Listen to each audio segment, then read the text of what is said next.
আপনি দিনটা শুরু করেছেন ফজর না পড়ে, মানে আল্লাহকে বেজার করে আপনি দিন শুরু করেছেন।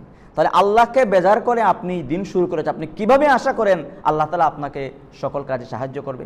আপনি আল্লাহকে বেজার করে দিন শুরু করেছেন, আপনি কিভাবে আশা করেন আল্লাহ রাব্বুল আপনাকে বিপদমুক্ত রাখবে? আপনি আল্লাহকে বেজার করে দিন শুরু করেছেন, আপনি কিভাবে আশা করেন আল্লাহ রাব্বুল আলামিনের রহমত, আল্লাহ রাব্বুল আলামিনের বরকত, আল্লাহ রাব্বুল আলামিনের কল্যাণ আপনাকে দান করবে? এটা তো হতে পারে না।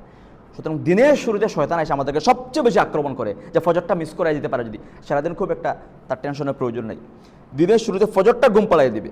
রাত্রে মোবাইল চালানো লম্বা সময় বা পড়াশোনায় ও অনেক নানা ব্যস্ততায় রাত্রে আমাদেরকে, আমরা শেষ রাত্রে ঘুমাইলাম, ফজরটা মিস হয়ে গেল, ব্যাস সারাদিন শয়তান আইসা খুব একটা আমাদের খুশানো লাগবে না। আর ফজর যদি পড়তে পারি আমরা, তাহলে শয়তানের টেনশন বেড়ে যায়। সে চেষ্টা করে এই লোকটা তো ফজর তো মিস করতে পারলাম না, দেখি অন্যান্য কাজে গিয়ে তার ডিস্টার্ব দিতে পারি না। আর ফজর মিস মানে আপনি এখন সারাদিন অটোমেটিক শয়তান তার দেখানো পথে, সে অটোমেটিক আমরা দেখবেন ওই দিকেই চলতেছে।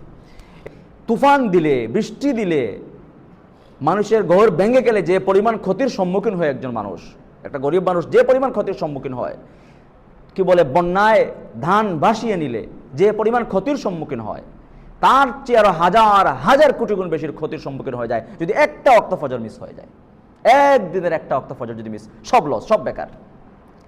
এই জন্য চাইলে আপনি যখন চেষ্টা করবেন যে ফজরটা পড়বো, দেখবেন আল্লাহ আপনাকে সহজ করে দিবে। আমি তো অনেক ডাক্তারদেরকে জানি, ওই যে একবারে চেম্বারে ওখানে যায় নামাজে পড়ে ফেলে, যে ব্যস্ততা আছে কিন্তু সময় মতো নামাজটা পড়ে, আলহামদুলিল্লাহ, এটা সবচেয়ে বড় বিষয়। আর তবে দেখবেন যত বেশি আপনি নামাজ থেকে দূরে থাকবেন, অন্যান্য ব্যস্ততা আপনাকে চাপ দিবে, আপনি চাইলেও ছাড়াইতে পারবেন না। এই জন্য আমরা আল্লাহর কাছে মঞ্জুর করাই যে আল্লাহ তাআলা যেন আমাদেরকে 5 ওয়াক্ত নামাজ নিয়মিত পড়ার তৌফিক দান করে।